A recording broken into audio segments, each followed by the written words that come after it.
you guys want to stay up to date with the latest videos, make sure you hit the bell icon next to the subscribe button. Currently, YouTube is doing some strange things and videos aren't appearing in people's feeds across the entire platform. So, to stay up to date with the latest videos every single Wednesday, make sure you hit that icon. Hey guys, so today we are taking another look at a loadout build. Now recently I've been concentrating a lot on Milsim builds. I've done a full video looking at my Samapo NJPC build. I've recently done a video taking a look at my Tinywind helmet build, both of which if you haven't seen I will leave linked at the end of this video. But today we're taking a look at a more Skirmish or Cqb build. Now the first question you may be asking is what is the difference between a Milsim and a Cqb build? Well, for example, this here is my Milsim build, and as you can see it's quite a large build because for a Milsim that can go from 24 to 36 hours, you can sometimes be out on the field away from the fob for maybe up to 10 hours or so. So you need to be able to carry enough equipment, water, ammunition, batteries to allow you to stay out on the field for as long as possible. So I won't go into the full details of this because as I said I have done a full review of it. But to give you a quick example, as a comparison, on this I can carry up to 6 magazines in the front, 3 in the kangaroo pouch, 3 in the Blue Force gear pouches. I have a Blue Force gear pouch on the side for smokes, grenades, stuff like that. On the back I have the Samapo assault panel for more grenades with 40mm grenade pouches. I have a camelback system allowing me to carry up to I think 3 litres of water. I have a radio system of course because comms are key at a Milsim. Pistol pouches, and I can even carry 4 more M4 pouches in the double stack on the side. So this allows me to carry a lot of equipment, but of course it makes me quite bulky and a lot heavier. So if you are playing at a Skirmish or a Cqb site and you don't need as much equipment, for this I have now built a Samapo NJPC build. This is a replica of the JPC. The reason it is called an NJPC is because of the cut system with the built-in Cry style M4 flaps in the front. So these are on all the way across.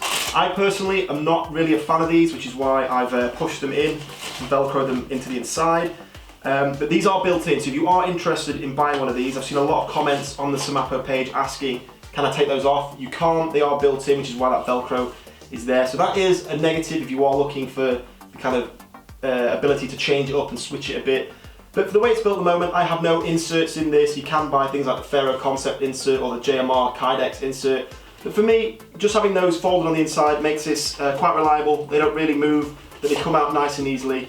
So for this build, the reason I wanted to make it so much smaller and lighter is because at a Skirmish or a Cqb game, the games might only be 15 minutes, 20 minutes, so you're not going to need as much ammunition, you're not going to need all the pyro. If it's indoors, you probably can't use smoke and exploding pyro. You might only be able to use things like TRMRs and VTGs, so you don't need pouches full of smoke or water because again, you're going to be on the field for 15 minutes at a time.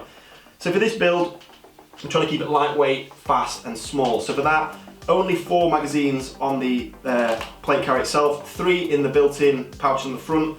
I've got a Warrior Assault single M4 pouch on the side.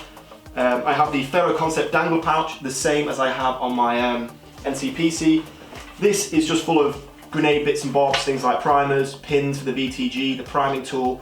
I see more and more of these in the field these days. These seem to be really, really popular because they're easy to attach.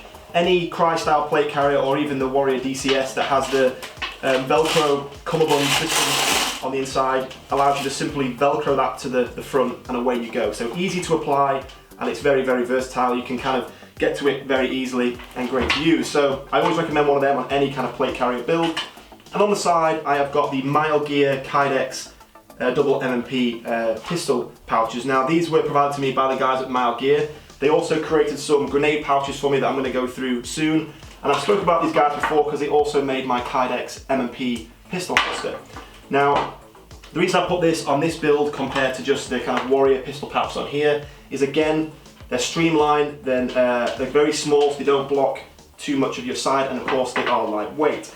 Now on the rear of this, currently I have nothing. I'm thinking about either running a GMR style mini-map or a Ferro Concept assault panel that allows me to have 3 magazines in the top or 3 smoke grenades.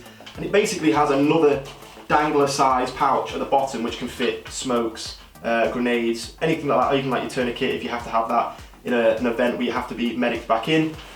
So at the moment, as you can see, size-wise, I mean, you can just carry this with one hand. It's nice and lightweight. I have got, this is a medium size, same as this. I have got the PTS plates in there. It doesn't come with any type of plate, exactly the same as the NJPC.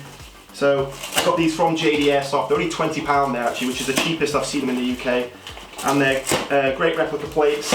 They're just the medium style insert. You get a front one and the back one for £20, and it gives the plate carrier, especially something like a JPC, which has not got much rigidity, it gives it the shape it needs. So while something like a CPC or an NJPC, you can run it without plates and get away with it. This, you really can't. It not only has no shape, it just looks a bit rubbish as well. So if you are getting something like this, I highly recommend looking at JDAirsoft. They have them, as I said, the cheapest in the UK by quite a margin actually. £20 for a front and back plate is a good price. Now moving on from the actual plate carrier itself, with this, I'll actually run this belt with the Milsim kind of NJPC build and the Skirmish NJPC build. It's my blast belt. Again, this is made by the guys at Smapo. I have covered this before, but I have my Kydex Mile Gear M&P holster. This was custom built for the M&P with the X300 torch, the Surefire build. Dump pouch on the rear, another M4 pouch, so when I'm running this with this, I can run up to 5 mags at once, which for a 15-minute, 20-minute skirmish game is more than enough. And on the side, I have, again, this is a new product by Mile Gear. This is their Kydex TRMR holster, which I've not run these in the field yet, but myself and my teammates have done some kind of tabletop tests with them, and so far, they're very impressive. At the market at the moment, you've basically got the choice of just 40mm grenade pouches to hold TRMRs because they're 40mm dimension. These are a simple bit of Kydex wrapped around nice and tight with a base plate and a top cover, which allows you to get them in nice and easily, and they're not going to go anywhere, as you can see upside down there. You know, they're not going anywhere at all, but to get them out you can just grab them and out they come. So you can get them out in a hurry, you can put them away in a hurry, but they're not going to fall out on you, because at 2 events now I've lost this purple one and been lucky enough to get them back, but I know some people haven't been as lucky and they can go missing. So if you are looking for something to hold your tremor, these are only €22 each as well, which is, you know, a real good bargain for this kind of stuff.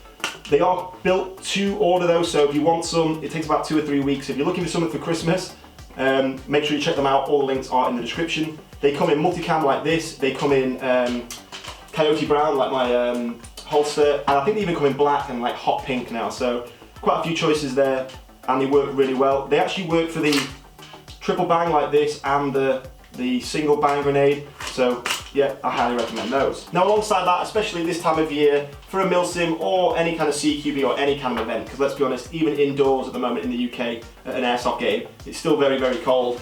I am running the Smapo Windbreaker. Now this has just come out on the market. Again, it'll all be linked in the description below.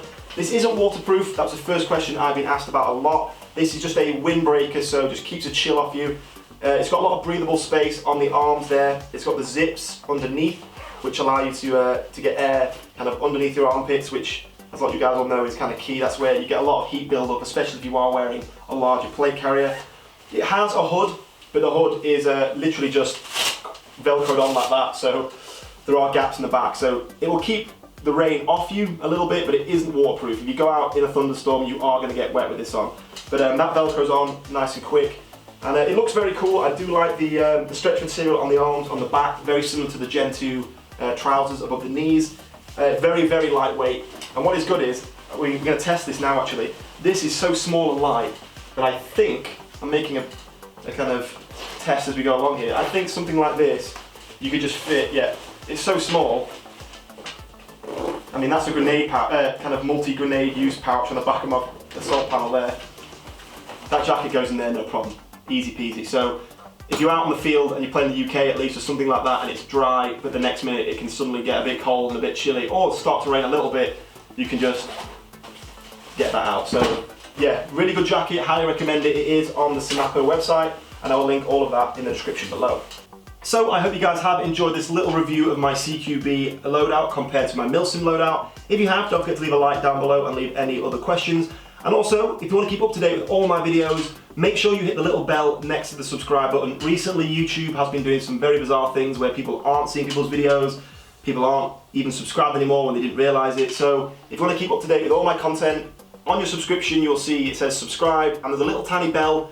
Make sure you hit that and you'll be notified when all my videos go live, which is normally 6 PM UK time every Wednesday. But anyway guys, I hope you did enjoy the video. In the meantime, thank you for watching, and I'll see you soon. Go.